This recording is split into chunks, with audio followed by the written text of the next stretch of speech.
Hello అందరికీ. ఈరోజు Saturday కావడంతో ఆంజనేయ స్వామికి అయితే అత్తయ్య వెళ్తుంటారు. ఎవ్రీ సాటర్డే ఆమె టెంపుల్కి అయితే వెళ్తారు.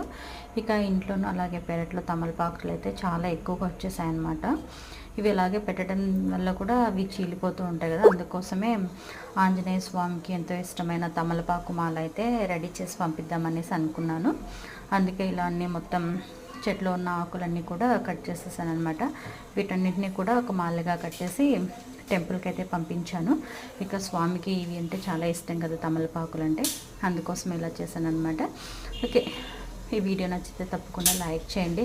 అలాగే ఫస్ట్ టైం మన ఛానల్ని చూస్తున్న వాళ్ళైతే కనుక తప్పకుండా సబ్స్క్రైబ్ చేసుకోవడం మర్చిపోతూ please subscribe to my channel and support me. చూస్తున్నారు కదా, చాలా పెద్దగా ఉందన్నమాట మాల అంతా కూడా. అండ్ ఆకులు కూడా చాలా పెద్ద పెద్దగా వచ్చేసాయి, చాలా బాగా వచ్చిందనమాట. Okay, please subscribe my channel. Video ఇస్తే లైక్ చేయండి.